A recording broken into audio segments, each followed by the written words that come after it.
بلند صلوات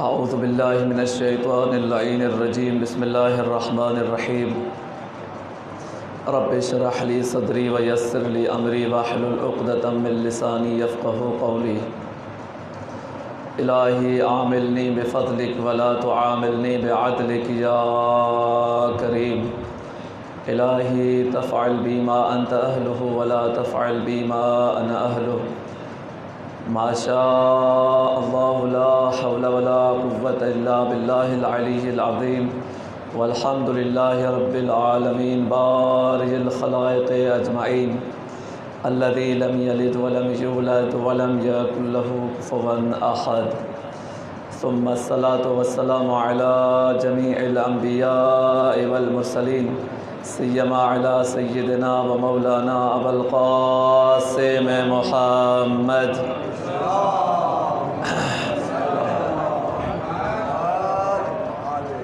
وعلى آلہ الطیبین الطاہرین المعصومین المظلومین المنتجبین المنتخبین الغر المیامین الہداة المہدیین فی الارضین الذین اذهب اللہ الرجس عنہم وطہرہم تطہیرا صلی علی محمد وآل محمد واللعنة الدائمة على أعدائهم ملعونين وغاصب حقوقهم ومنكر فضائلهم وظالم نفوسهم وقاتل شيعتهم ومواليهم ومحبيهم من الآن إلى لقاء يوم الدين أما بعد فقد قال الله تبارك وتعالى في محكم كتابه الحكيم وقرآنه المبين وهو أصدق الصادقين وقوله الحق بسم اللہ الرحمن الرحیم ان الدین عند اللہ الاسلام صلوات پڑھیے گا اللہم صلی علی محمد آل محمد وعجل فرجہم. تو جو سائڈ میں بیٹھے ہیں تو سامنے سے آ جائیں گے تو ماحول بن جائے گا اور تذکرات پیش کرنے میں آسانی ہوگی انشاءاللہ. نعرہ تکبیر،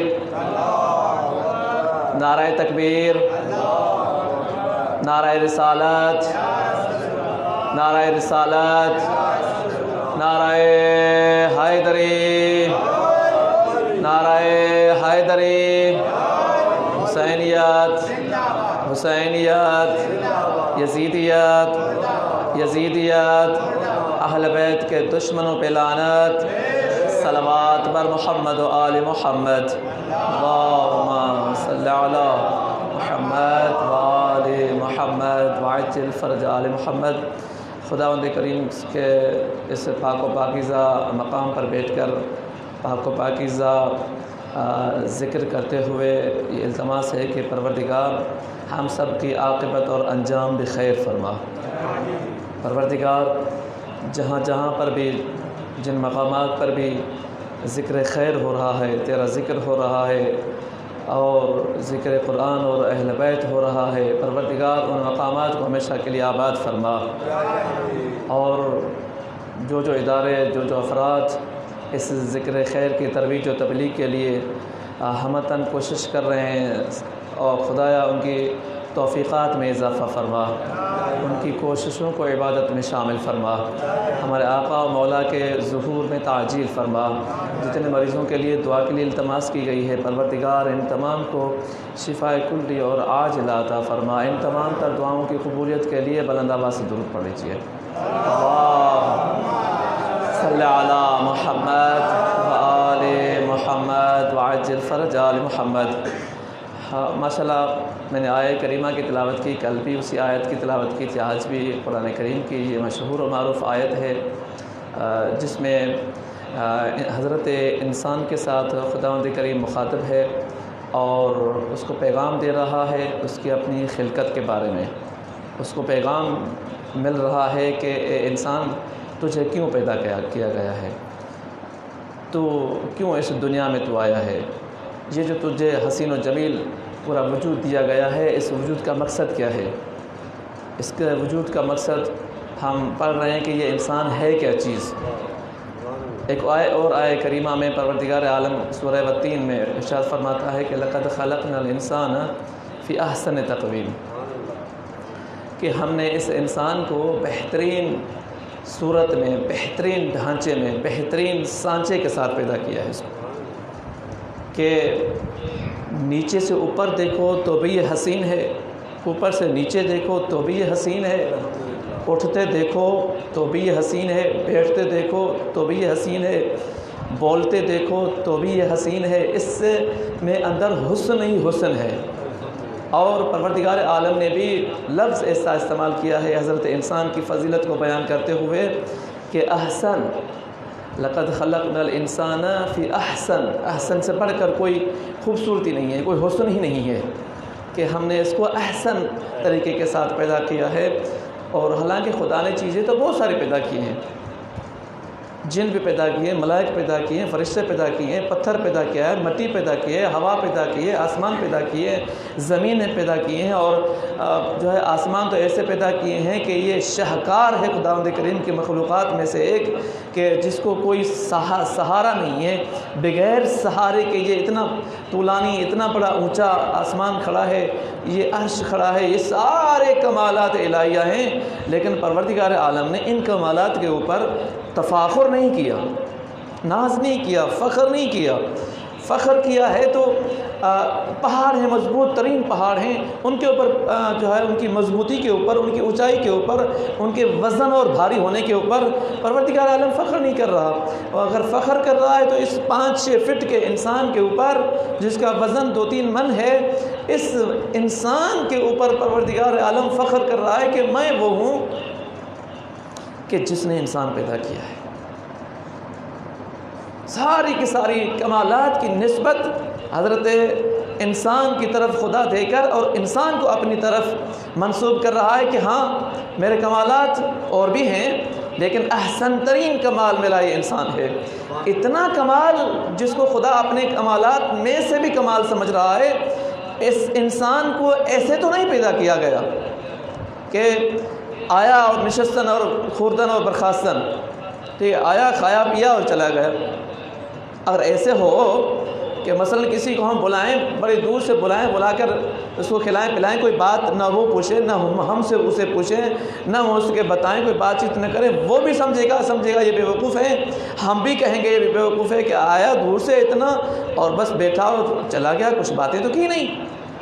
تو یقیناً وما خلقت ھذا باطلا، کہ پروردگار نے یہ سارے مخلوق اور یہ انسان باطل پیدا نہیں کیا، بیکار پیدا نہیں کیا، بے فائدہ پیدا نہیں کیا.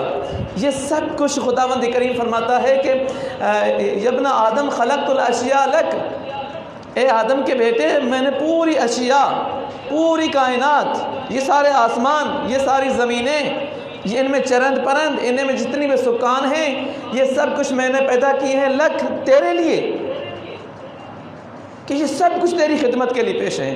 پہاڑ تیری خدمت میں، آسمان تیری خدمت میں، سورج تیری خدمت میں ہے، چاند تیری خدمت میں، ستارے تیری خدمت میں، ہوائیں تیری خدمت میں، فضائیں تیری خدمت میں، یہ پانی کی روانی تیری خدمت میں، زمینوں کا فرش تیری خدمت میں ہے، یہ ملائکہ اور یہ فرشتے تیری خدمت کے لیے ہیں. یہ سب کچھ میں نے تیری خدمت کے لیے، تیری سہولت کے لیے، تیری آسائش کے لیے میں نے پیدا کیا ہے. لیکن یاد رکھنا، تجھے فضول پیدا نہیں کیا، تجھے بیکار پیدا نہیں کیا، تجھے بے فائدہ پیدا نہیں کیا، بلکہ وَخَلَقْتُكَ لِأَجَلِي، میں نے تجھے پیدا کیا ہے اپنے لیے. ساری چیزیں تیری ہو جائیں تو میرا ہو جا، ہر چیز تیرے حوالے، بس تو میرا محبوب بن جا، تو میرا ممدوح بن جا، تو میرا بن جا. تجھے میں نے ایک سر دیا ہے، میرے لیے قرار دے دے، ایک دل دیا ہے، میرے لیے قرار دے دیے. اس دل میں کسی اور کو جگہ نہ دے، اس سر کو کسی اور کے سامنے تسلیم نہ کر، میرے سامنے اسی سر کو تسلیم کروا. یہی میرا قانون ہے، اسی کو ہی خدا فرماتا ہے ان الدین عند اللہ الاسلام، اس سر کو میرے سامنے تسلیم کرواؤ، اسی سر کے خدا کے سامنے معرفت و وجدان و اخلاص کے ساتھ تسلیم کرنے کا نام اسلام ہے۔ میرے سامنے جھک جاؤ۔ خدا نے مجھے اپنے لیے پیدا کیا ہے، مجھ سے کیا لینا چاہتا ہے؟ کل میں نے حدیث قدسی پڑھی، کنت کنزا مخفیہ، میں چھپا ہوا خزانہ تھا، چھپا ہوا راز تھا، فأردت ان اعرف، تو میں نے ارادہ کیا کہ ہمیں پہچانا جاؤ، میں نے ارادہ کیا کہ یہ راز افشاں ہو جائے، میں نے ارادہ کیا کہ کوئی ہو جو میری معرفت رکھے، کوئی ہو جو مجھ سے محبت کرے، میں اس سے محبت کروں۔ فخلقتک یا محمد، تو سب سے پہلے اے میرے محبوب، اے میرے معشوق، اے میرے ممدوح، اے محمد مصطفیٰ، میں نے آپ کو پیدا کیا۔ اسی وجہ سے فخلقتک، میں نے آپ کو پیدا کیا۔ وہ جو حدیث ہم پڑھتے ہیں نا کہ اول ما خلق اللہ نوری، کہ پروردگار عالم نے سب سے پہلے جس چیز کو پیدا کیا، مخلوقات جو چیز کہلائی اور خدا خالق کہلایا، وہ میرا نور تھا۔ اول ما خلق اللہ نوری، سب سے پہلے جو چیز خلق کی گئی ہے وہ میرا نور ہے۔ کتنا کریم ہے کہ انسان کے اوپر فخر کر رہا ہے، سب سے پہلے انسان کو پیدا کر رہا ہے، نور انسان کو پیدا کر رہا ہے۔ اس انسان کو پیدا کر رہا ہے تو اس کا مقصد کیا ہے کہ انسان تو میرے سامنے آ جا، تو مجھ سے محبت کر، میں تجھ سے محبت کروں۔ اسی محبت، اسی تکلم، اسی تخاطب کا نام دوسرے الفاظ میں دین ہے۔ خدا کے ساتھ روابط کا، انسان کا خدا کے ساتھ روابط کا بحال کرنا، انسان کا خدا کے ساتھ تعلق پیدا کرنا، انسان کا خدا کے ساتھ رشتہ جوڑنا، اسی تعلق، اسی رشتے، اسی تناسب کا نام دین ہے۔ اللہ تعالیٰ کے ساتھ رشتہ پیدا کرو، کسی اور کے ساتھ نہیں، اللہ کے ساتھ تعلق پیدا کرو۔ کیسے ہوگا؟ شرط یہی ہے کہ معرفت ہونی چاہیے، اس اللہ کی پہلے معرفت ہو۔ ہر چیز کی بنیاد معرفت ہے۔ امیر کائنات فرماتے ہیں نا، جو انسان جس چیز کو نہیں جانتا وہ اس کا دشمن ہے۔ خدا کی معرفت، خدا کی عبادت، خدا کے دین کے اوپر چلنے کے لیے سب سے بڑی شرط یہی ہے کہ معرفت ہو۔ خدا کی پہچان کے لیے معرفت چاہیے۔ اول العلم معرفت الجبار، سب علوم سے پہلا علم اگر کوئی چیز ہے، پہلی نالج اگر کوئی چیز ہے تو معرفت الجبار ہے۔ اس جبار کی معرفت ہونی چاہیے، وہ کیا ہے؟ اور وہ فرماتا ہے کہ تو میری معرفت حاصل کر رہے، تو جب میری معرفت حاصل کرے گا، لا محالہ تو میرے سامنے جھک جائے گا۔ امیر کائنات کا کل میں نے جملہ پڑھا نا کہ مولا فرماتے ہیں کہ میں نے اے خدایا تیرے سامنے یہ جو علی سجدہ ریز ہوا ہے، خوف کی وجہ سے بھی نہیں ہوا، طمع کی وجہ سے بھی نہیں ہوا، بلکہ وجدت اہلا للعبادہ، کہ تجھے میں نے عبادت کے قابل سمجھا تو میں جھک گیا۔ تو خدا بھی یہی فرما رہا ہے کہ جو میری معرفت جس کے دل میں آ جائے گی وہ کھڑا نہیں ہو پائے گا میرے سامنے۔ جس کے سامنے میری معرفت ہو جائے گی، جبار کی معرفت آ جائے گی، وہ میرے سامنے سجدہ ریز ہو جائے گا۔ تو اس دین کا نام ہے معرفت خدا، اس دین کا نام ہے تعارف الہی۔ خدا فرما رہا ہے کہ میں چاہ رہا تھا میرا تعارف ہو، تعارف کروانے کے لیے پروردگار عالم نے محمد مصطفیٰ کو خلق فرمایا، ان کے نور کو خلق فرمایا، اور انہوں نے تعارف کیسا کروایا؟ ہم دیکھ رہے ہیں کہ ان کی جو پہلی 40 سالہ زندگی ہے، حضور عربی کی 40 سالہ زندگی ایک ہے، 23 سالہ زندگی اعلان رسالت کے بعد میں ہے۔ یہ اعلان رسالت ان کے پہلے ہی دن سے کیوں نہیں ہو رہا؟ آتے ہی کہہ دیتے، حضرت عیسیٰ علیہ السلام نے اعلان کر دیا تھا نا، انی عبداللہ آتانی الکتاب، کہ میں اللہ کا بندہ ہوں اور مجھے اس نے کتاب پیدا دی ہے، میں اللہ کا نبی ہوں، اعلان کیا تھا نا۔ دوسرے انبیاء بھی اسی طرح اعلان کرتے رہے، تو ہمارے نبی نے آتے ہی اعلان کیوں نہیں کیا؟ یہ نبی سب نبیوں کا امام ہے، امام الانبیاء ہے، تاج الانبیاء ہے، سید الانبیاء ہے، خاتم الانبیاء ہے۔ جتنے جتنے انبیاء گزشتہ ما سلف انبیاء کام امور نہیں انجام دے سکے، یا انہوں نے نہیں انجام دیے، یا خدا ان سے نہیں انجام دلوانا چاہ رہا تھا، یہ تمام تر امور انجام دینے ہیں ہمارے نبی نے۔ اللہم صلی علی محمد و آل محمد وعجل فرجہم، ہمارے نبی نے سارے امور انجام دینے ہیں۔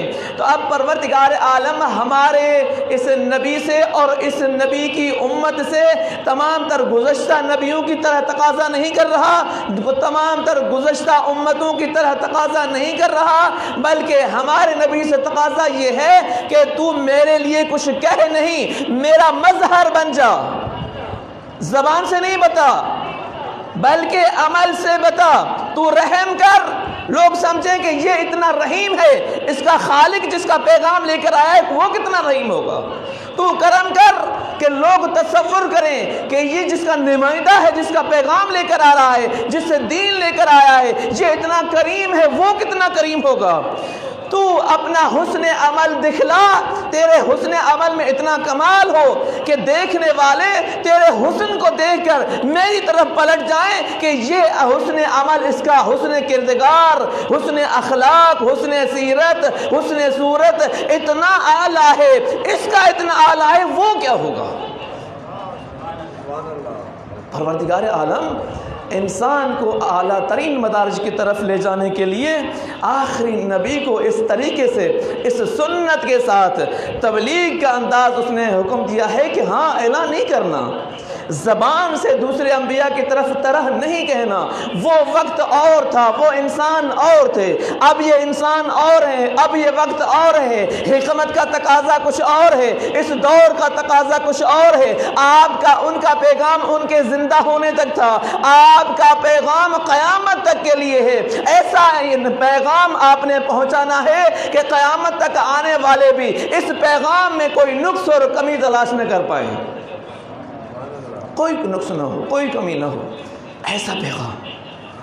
تو اس پیغام کو، اس پیغام کی زمینہ سازی کے لیے، اس پیغام کے لیے جو راہ ہموار کرنی تھی، اس راہ ہموار کرنے کے لیے حضور کو 40 سال لگ گئے۔ خدا کا شکر ہے کہ آپ باب العلم سے علم سیکھ رہے ہیں، آپ کو معرفت نبی اور معرفت خدا باب العلم سے مل رہی ہے۔ علی مولا کے وجود سے اور ان کے دہنے مبارک سے ہمیں سمجھایا جا رہا ہے کہ حضور کیا ہے، ہم نے ان سے سیکھا ہے کہ حضور کیا ہیں، ہم نے ان سے سیکھا ہے کہ خدا کیا ہیں، انہوں نے سمجھایا ایسا ہے کہ جب ہم ان کی اس نبی کی تعریف کر رہے ہوتے ہیں تو جنہوں نے کسی اور سے لیا ہے نبی، وہ نبی کی تعریف کو خدا کی تعریف سمجھ رہے ہوتے ہیں۔ علی کے سمجھانے کا طرز یہی ہے، اتنا اعلیٰ لیول کا انہوں نے ہمیں نبی سمجھایا، اس طریقے سے ہمیں خدا سمجھایا۔ تو نبی مکرم 40 سال زمینہ سازی کر رہے ہیں، کس عمل کی، کس بیج کی، جس بیج کی کاشت کرنی ہے، وہ اس بیج کا نام اسلام ہے اور ایمان ہے، کہ یہ زمین نرم ہو جائے، قلوب نرم ہو جائیں، یہ تازے قلوب حالانکہ اعلان کر سکتے تھے، انہوں نے فرمایا تھا، یہ تو جہالت ہے لوگوں کے اندر کہ کہتے ہیں کہ 40 سال کے بعد وہ نبی بنے، 40 سال کے بعد وہ جو ہے رسول بنے، 40 سال کے بعد یہ واقعات ہوئے۔ نہیں، کس نے کہہ دیا؟ وہ نبی تھے، فرماتے ہیں کنت نبیًا وآدم بین الماء والطین، میں اس وقت نبی تھا جب آدم نہیں تھا، میں اس وقت نبی تھا یہ دنیا نہیں تھی، میں اس وقت نہیں نبی تھا یہ زمن نہیں تھا، یہ زمان نہیں تھا، یہ زمین نہیں تھی، یہ فرش نہیں تھا، یہ عرش نہیں تھا، میں اس وقت نبی تھا۔ یہ اعلان 40 سال کے بعد کیوں ہو رہا ہے؟ اس وجہ سے کہ زمین ہموار نہیں تھی، کوئی سننے والا نہیں تھا، کوئی سمجھنے والا نہیں تھا، مجھے سمجھانا پڑا، مجھے سنانے کی صلاحیت پیدا کرنی پڑی، یہ زمینہ سازی مجھے کرنی پڑی۔ جب میں نے دیکھ لیا کہ انسانوں کے قلوب اس بیج کے لیے تیار ہو گئے ہیں، اس ایمان اور اسلام کے دانے کو اگانے کی صلاحیت رکھتے ہیں، تو میں نے ان کے اندر وہ دانہ اگایا ایمان کا اور اسلام کا، اور پھر دعوت کا آغاز کیا اور اعلان کیا۔ رسالت کا 40 سال ہو گئے، ایک چلہ کمپلیٹ ہو گیا، اور پھر اعلان فرمایا کہ میں اللہ کا آخری نبی ہوں۔ پھر پروردگار عالم نے فرمایا کہ تو بشیر بھی ہے اور تو نذیر بھی ہے. انت منذر ولکل قوم ہاد. تو ڈرانے والا ہے. وہ تو حکیم پروردگار کہتا ہے تو ڈرانے والا ہے. کس چیز سے ان کو ڈرانا ہے؟ خود سمجھایا ہے. دیکھو میں کیا ہوں، جیسے میں کر رہا ہوں ویسے کرو. یتیم کے اوپر شفقت کا ہاتھ رکھ رہا ہوں، بے سہارے کو سہارا دے رہا ہوں، پیاسے کو پانی پلا رہا ہوں، نادار کو میں جو ہوں دے رہا ہوں سب کچھ. جس کے اوپر کوئی سہارا نہیں ہے اس کے اوپر لے سہارا بن رہا ہوں. یہ ساری میری سنت ہے. نہیں بتا رہے کسی کو کہ میں نبی ہو کے کر رہا ہوں، نہیں بتا رہے کہ میں بہت بڑے منصب کے اوپر فائز ہونے والا ہوں، وہ کام کر رہا ہوں. نہیں، عام زیست ہے، عام زندگی ہے، سادہ زندگی ہے. جب سادہ زندگی میں یہ عمل کروایا، سب سے منوایا، ابھی کلمہ نہیں پڑھوایا، لیکن یہ اعلان اور یہ اعتراف کروایا ہے کہ صادق ہے، یہ اعتراف کروایا ہے کہ امین ہیں، یہ اعتراف کروایا ہے کہ کسی کو کبھی بھی بری نظر سے ہی دیکھنے والا نہیں ہے. یہ تسلیم کروایا ہے کہ ان سے آج تلک کسی کو نقصان نہیں ہوا، انہوں نے آج تلک کسی کا برا نہیں سوچا. یہ سب کچھ تسلیم کروایا ہے. یہ عملی حساب سے خدا یہ چاہتا تھا، اے میرے محبوب چاہے 40 سال کیوں نہ لگ جائیں، لیکن آپ نے میرا مظہر بننا ہے. میں چاہ رہا ہوں کہ اردت ان اعرف، میں چاہ رہا ہوں پہچانا جاؤں. میری پہچان آپ ہیں. خدا چاہ رہا ہے پبلک، لوگ، عوام، یہ انسان آپ کو دیکھیں گے میری طرف پلٹ جائیں گے. اپنے آپ کو دکھا میری طرف پلٹتا جا. ایسے ہی ہوا. کریم رحیم یہ صفت ساری ان کی. اور اس علاقے میں اس قوم کے پاس جا رہے ہیں جو پوری دنیا میں سے سب سے زیادہ ظلم کرنے والے، سب سے زیادہ جہلا وہ ہیں کہ زندہ انسان کو مارنا ان کے لیے کوئی بڑی بات نہیں ہے، بیٹیوں کو مارنا ان کے لیے کوئی بڑی بات نہیں ہے، تھوڑی تھوڑی بات پہ جھگڑنا ان کے لیے کوئی بڑی بات نہیں. مشہور معروف واقعہ ہے نا. وہاں دین دے رہے ہیں، وہاں اسلام سمجھا رہے ہیں. جو ہٹ دھرم ہے، جن کی انا جہالت کی وجہ سے بہت ہائی کوالٹی کے انا ہے، تھوڑی تھوڑی بات کے اوپر جان دے دیں گے، لے دیں گے، جبکہ بات وہ کچھ بھی نہیں ہے. جان کی ویلیو بہت زیادہ ہے. وہ جان کو کچھ نہیں سمجھتے، اپنی انا کو بہت سب کچھ سمجھتے ہو. ان کا رب ان کی انا ہے، ان کا خدا ان کی انا ہے. اب ہمارے نبی نے ان کی اس انا، ان کی جہالت سے ہٹا کر ان کے اس سر کو جھکانا ہے خدا کی طرف، جو کہ خدا خالق ہے، خدا وہ محبت کرنے والا ہے اپنے انسان کے ساتھ. طریقہ کیا ہے؟ آغاز ہو رہا ہے، نبی نہیں ہے، لڑ پڑے عرب آپس میں. خانہ کعبہ کی تعمیر ہوئی، مشہور معروف واقعہ. خانہ کعبہ کی تعمیر ہو رہی ہے، تعمیر ہو گئی. حجر اسود کو نصب کرنا ہے. حجر اسود نصب کرنا بالکل ایسے ہی جیسے ہم نے مسجد بنا لی، چندہ پوری دنیا سے لے لیا، اور دینے کے بعد جب باہر جو ہے افتتاحی جو پلیٹ لگنی ہے، ہماری اس پہ لڑائی ہے کہ ایک صاحب کہہ رہا ہے نہیں بھائی اس میں تو میرا نام ہونا چاہیے، ایک کہہ رہا ہے اس پہ میرا نام ہونا چاہیے. انا یہی ہے، انا پرستی یہی ہے. وہ بندہ بھائی کسی کا بھی ہو، گھر تو اللہ کا ہے، کسی کا بھی ہو، فائدہ تو انسان کا ہے، کسی کا بھی ہو، آنے والی نسلوں نے یہاں سے پڑھنا ہے. لیکن نہیں، میرا نمبر، میرا نام اس میں ہونا چاہیے. اگر ہو سکے تو میری پکچر بھی لگا دی جائے. وہاں اس دور کی جہالت یہی تقاضا کر رہی تھی کہ نہیں یہ دنیا دیکھے. اب تو خدا کا شکر ہے کہ اس وقت یہ کیمرہ نہیں تھی، یہ پکچر سیٹ اپ نہیں تھا، ورنہ تو اور لڑائی ہوتی کہ دیکھو یہ پکچر پوری دنیا دیکھے گی اور میری پکچر بننی چاہیے، ہاتھ رکھتے ہوئے میری پکچر ہونے چاہیے. بالکل یہی تھا مسئلہ وہاں پر. تو لڑائی یہاں پر ہے کہ نہیں اس حجر اسود کو میرا قبیلہ اٹھا کے رکھے گا. دوسرا قبیلہ کہہ رہا ہے کہ نہیں نہیں آپ کون سے اوپر سے اترے ہیں بھائی، ہمارا قبیلہ اٹھا کے رکھے گا. کہ تلواریں نکل گئی اور کچھ تو قتال کے لیے بالکل تیار ہیں. پھر فیصلہ ہوا کہ چلو اتنا کر لیتے ہیں تدبر اور تفکر کہ ایک شرط لگا دیتے ہیں کہ کل علی صبح جو بندہ اس مقام پر سب سے پہلے آئے گا حجر اسود کو وہی منصب کرے گا. تو کل صبح اب حضور سے پہلے کون آ سکتا تھا؟ حضور آ گئے خود. لیکن ایک یاد رکھیے گا بات، ابھی نبی نہیں ہے اعلاناً، کوئی اعلان نبوت کا ابھی نہیں کیا. اس سے پہلے اصلاحات شروع ہے. میں نے عرض کیا زمینہ سازی کر رہے ہیں ان افراد کی جنہوں نے دین کو تسلیم بھی کرنا ہے، دین کو سمجھانا بھی ہے، دین کا محور و مرکز بھی بننا ہے کہ اس جگہ سے دین دنیا پوری میں پہنچنا ہے. اس کا آغاز اس طریقے سے ہے، اور خدا اپنا اظہار چاہ رہا ہے، اور وہ حکیم پروردگار ہے، اپنے نمائندے کو حکمت دی ہے، اور ایسی حکمت کو ایسی چیز قرار دیا ہے کہ فرماتے ہیں وَمَن يُؤْتِ الْحِكْمَةَ فَقَدْ أُوتِيَ خَيْرًا كَثِيرًا. جس کو حکمت مل گئی اس کو سب کچھ مل گیا. تو حضور کریم سب سے پہلے آ گئے اس مقام پر. سب آئے دیکھے تو بھائی یہ تو محمد آئے ہوئے ہیں صلی اللہ علیہ وسلم. حیران رہ گئے. ہم جو قبیلے پرست تھے، قبیلے مر رہے ہیں، ایک دوسرے کو مرتے تھے، اب تو ساروں کی بات ہی ختم ہو گئی، یہ آ گئے. تو حضور کریم صلی اللہ علیہ وسلم مسکرا کے فرمایا میں آیا تو کیا ہوا، کوئی مسئلہ نہیں ہے. اصل تو یہ ہے کہ حجر اسود کو نصب کرنا ہے وہاں پر. تو میں آپ کو ایک جو ہے تجویز دے رہا ہوں، ایک ایڈوائس دے رہا ہوں، مشورہ دے رہا ہوں، اس پہ عمل کریں گے سب کی عزت بچ جائے گی، سب کی انا بچ جائے گی، کچھ تو قتال بھی نہیں ہوگا، کوئی لڑائی بھی نہیں ہوگی، نفرت کا بیج ختم ہو جائے گا. نفرت کے جو آپ کے جو سلسلہ چل رہا تھا یہ ختم ہو جائے گا، محبت بڑھ جائے گی. حضور آئے ہی اس لیے ہیں کہ لوگوں کی آپس میں محبتیں کروائیں، محبت کے رشتے کو پروان چڑھائیں، آپس میں محبت کے رشتے کے مضبوط ہونے کے بعد ان کو پھر اسی محبت کے رشتے کو خدا کی محبت کے رشتے کے ساتھ ملا دیں. یہ محبت پھیلانا چاہ رہے ہیں. کیسے سب اس کو اٹھائیں گے؟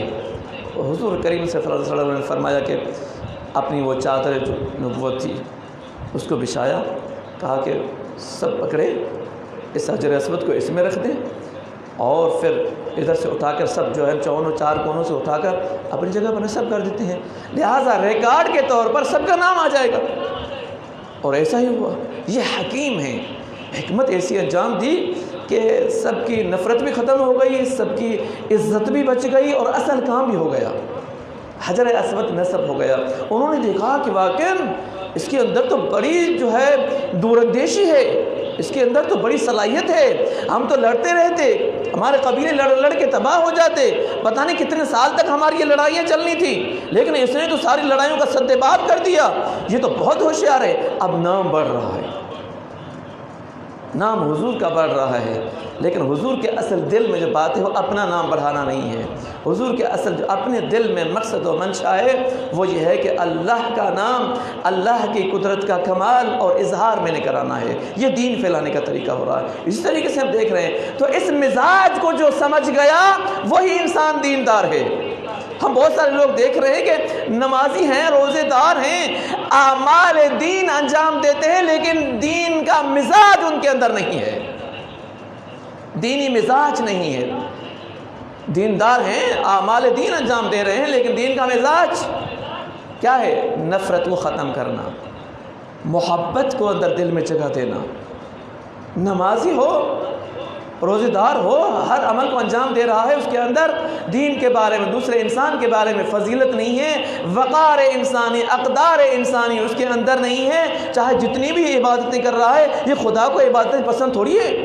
خدا چاہ رہا ہے کہ دین کا مزاج سمجھ لے، پھر دیندار بن جا. دین کا مزاج کیا؟ یعنی کہ خدا کی معرفت، خدا کی محبت، انسانوں کی محبت، اور انسانوں کے اوپر رحم کر، جس سے خدا رحم فرماتا ہے. خدا کیسا رحیم ہے، خدا کیسا کرم فرماتا ہے. اور جنہوں نے یہ رحم جس کے اندر نہیں ہے، ہم دیکھ رہے ہیں آج بھی بڑے بڑے نمازی ہیں، بڑے بڑے جو ان کی شکلیں ہیں وہ دینداروں والی ہیں، لیکن ان کے اندر، ان کے دل و دماغ میں دین کی کوئی رونق نہیں ہے. یہ انسانوں کو ذبح کر کے ان کی کھوپڑیوں کے ساتھ فٹ بال کھیلنا، کیا یہ دیندار ہے؟ یہ دینی مزاج ہے؟ یہ تو دین کے اوپر داغ ہے، داغ. یہ وہی دیندار ہیں کہ ہم نے ایک روایت پڑھی کہ حضور کریم صلی اللہ علیہ وسلم مسجد میں آئے، ایک شخص نماز پڑھ رہا ہے.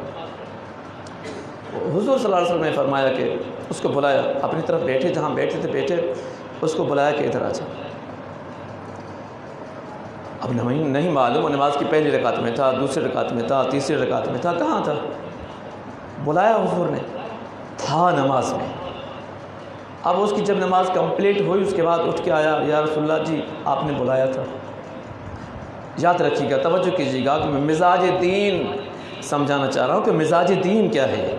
مزاج دین اور چیز ہے، ارکان اور افعال اور اعمال دین بالکل ایسے ہی ہے جیسے کہ فلم میں اور ڈرامے میں اور اداکاری میں کوئی کسی کا باپ نہ ہو لیکن باپ بن کر دکھائے، کوئی کسی کا بیٹا نہ ہو لیکن بیٹا بن کر دکھائے، کوئی کسی کا رشتہ دار نہ ہو لیکن رشتہ دار بن کے دکھائے، اس کے اندر اس کو پتہ ہے میں اس کا رشتہ دار نہیں ہوں۔ یہ بالکل اعمال اسلام، اعمال دین انجام دینا اور اندر سے مزاج دین اس کے اندر نہ آنا، روح دین اس کے اندر نہ ہونا، بالکل یہ ہے اداکاری کر رہا ہے دینداروں والی، اس کے اندر دین نہیں ہے، اس کو پتہ ہے میرے اندر دین نہیں ہے۔ اگر دین ہوتا تو وہ دین کی روح اندر ہوتی، یہ جہاں بھی چلا جاتا دین ساتھ ساتھ ہوتا۔ یہ دین نہیں کہ مسجد میں ہوں تو میں اچھا ہوں، باہر چلا جاتا ہوں تو مجھ سے برا کوئی نہیں ہے۔ ٹیمپرری انسان اچھا بن رہا ہے، وہی بالکل ڈرامے میں اس وقت جب وہ ڈرامہ کر رہا ہے تو وہ اچھا بن رہا ہے، اب وہ ڈرامہ ختم ہو گیا تو ویسے کا بھی صحیح جیسے پہلے تھا۔ لیکن حضور نے جو ہمیں دین دیا ہے وہ کیسا ہے؟ سب کو بلایا، آیا، یا رسول اللہ آپ نے بلایا تھا مجھے۔ حضور کریم صلی اللہ علیہ وسلم نے فرمایا تھا بلایا تھا میں نے تو اس وقت بلایا تھا، ابھی تو نہیں بلایا۔ وہ پریشان سے ہو گیا، کہنے لگا یا رسول اللہ میں تو نماز پڑھ رہا تھا۔ یہ ہوتا ہے انسان جو خدا نے کہا ہے نا کہ میرے نبی سے لا تقدموا بین یدی رسول، کہ میرے رسول سے ایک قدم بھی آگے نہ چلنا، زیادہ پیچھے بھی نہ رہنا۔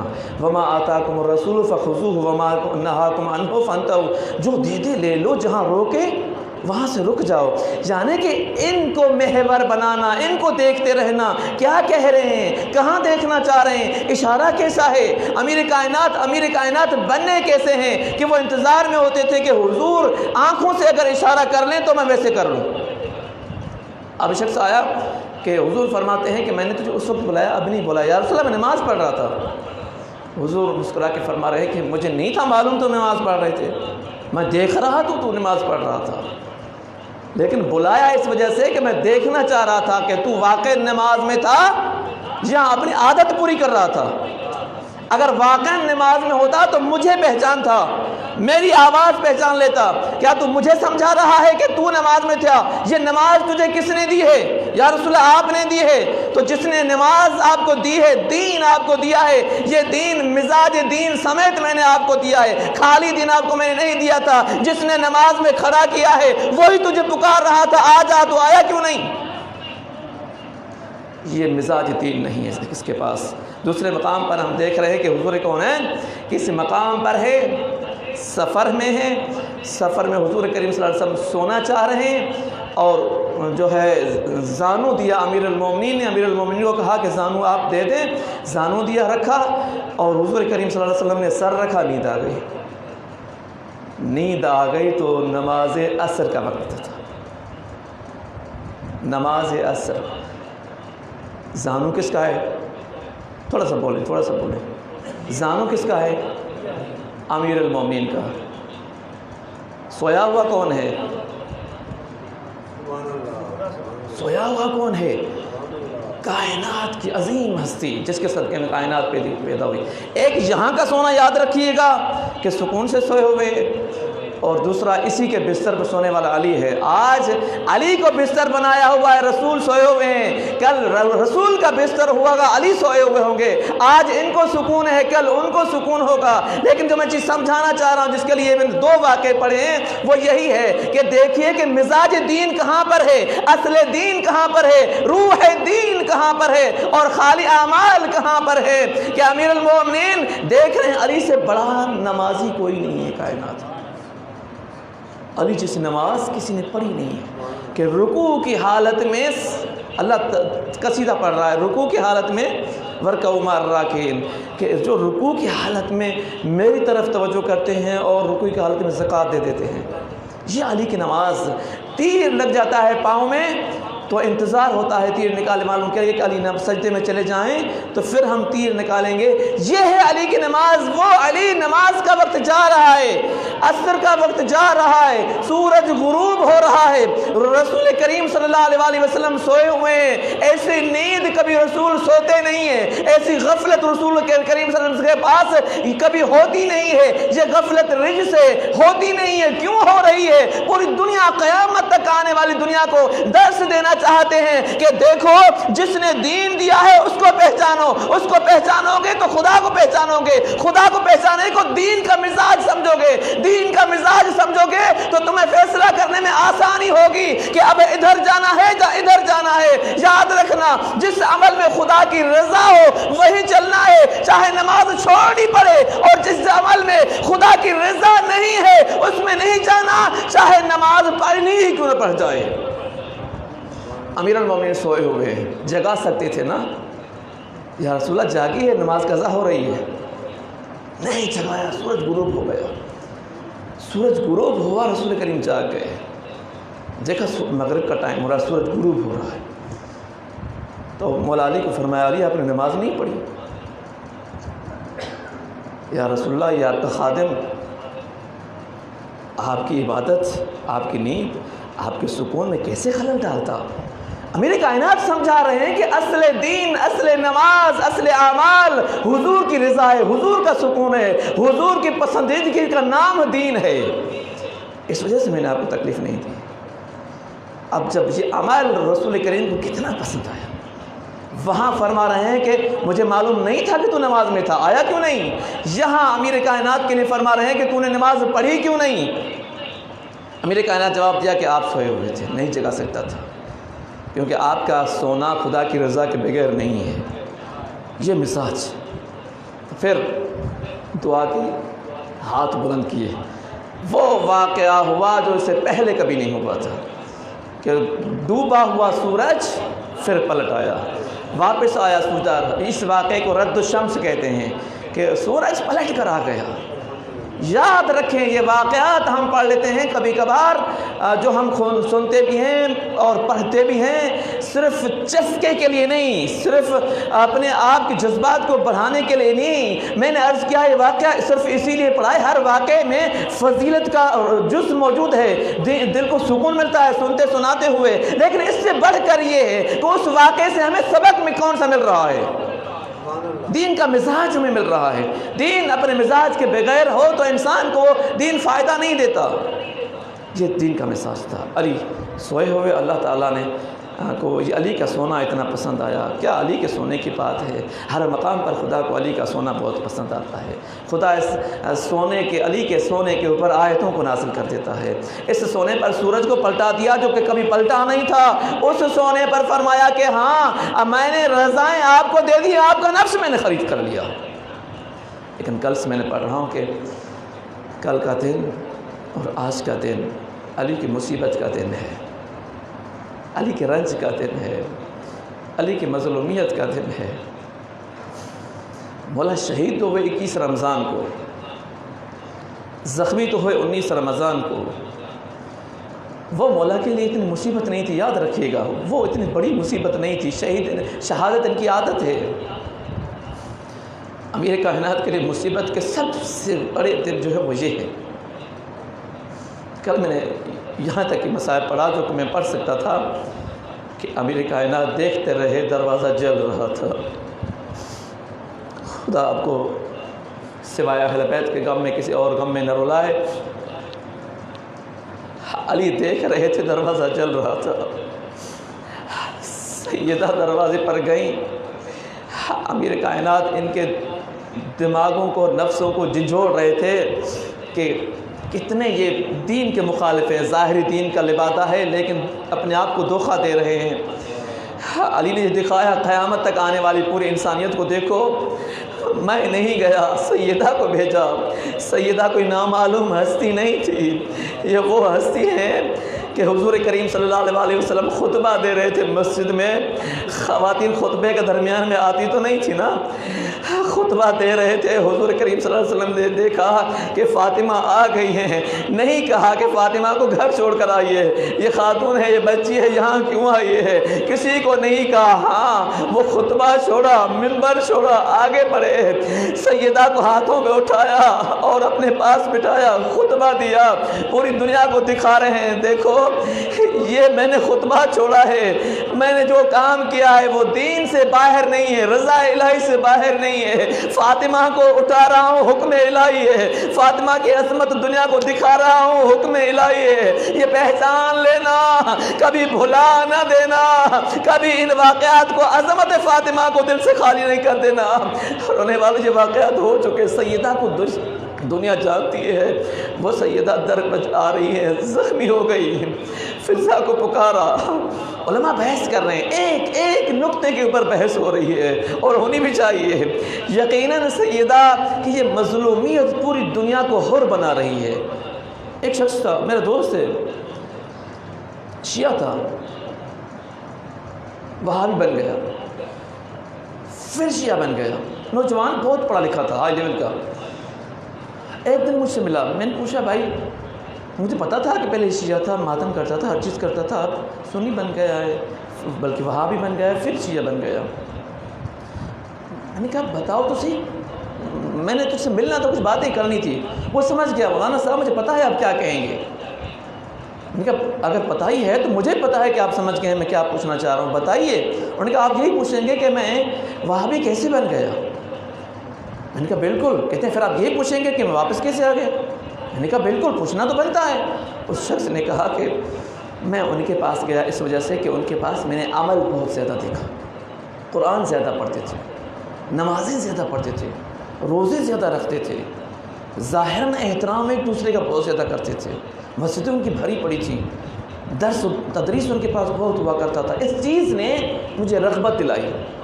یاد رکھیں یہ ساری چیزیں ہمارے حصے کی ہیں، یہ مزاج ہمارے نظریے کا ہے۔ یہ کرایہ میں چلا گیا وہاں، لیکن جب وہاں گیا تو ان کی کتابوں میں نے جا کر دیکھا کہ یہ مصیبتیں سیدہ کی لکھی ہوئی تھی۔ میں نے اپنے خطیبوں سے بھی سنا یہ مصیبتیں، پہلے مجھے یقین نہیں ہوتا تھا کیسے ہو سکتا ہے۔ جب ان کی کتابوں میں نے دیکھا تو وہیں پر میں رو پڑا، رو دیا کہ جتنے بھی اعمال، جتنے قرآن پڑھیں، جتنی نمازیں پڑھیں، جتنے روزے رکھیں، اگر سیدہ کو رنجایا ہے، سیدہ کو تکلیف دی ہے، یہ نمازیں روزے کسی کام کے نہیں ہے۔ سیدہ راضی ہے تو خدا راضی ہو جائے گا۔ سیدہ کی مظلومیت کی وجہ سے میں پھر پلٹ کر آ گیا۔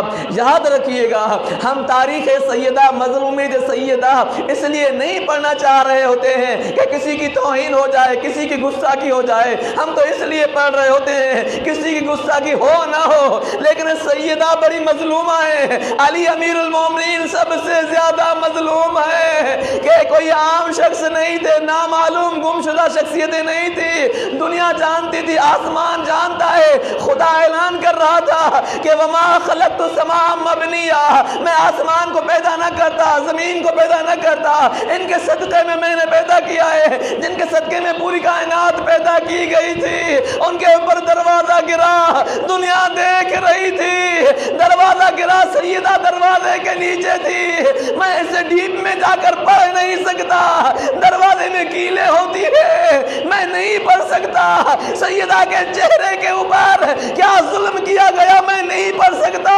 سیدہ کے بازو کے اوپر کیا مارا گیا میں نہیں پڑھ سکتا، بس اتنا پڑھ سکتا ہوں اور اتنا مجھے میرے اندر یہ طاقت ہے، کوشش کر رہا ہوں پڑھو کہ سیدہ زمین پر آئی اور کہا یا فضہ خذینی، فضہ مجھے سنبھالو، میں کھڑی نہیں ہو پا رہی۔ رونے والوں سیدہ نے سہارا دیا، سیدہ کو فضہ نے سہارا دیا، بٹھایا بستر پر۔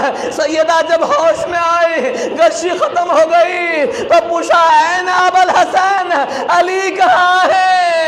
پتہ معلوم ہوا علی کو گرفتار کر کے لے گئے. سیدہ دروازے تک باہر آئی, باروں کو کھولنے کا ارادہ کیا.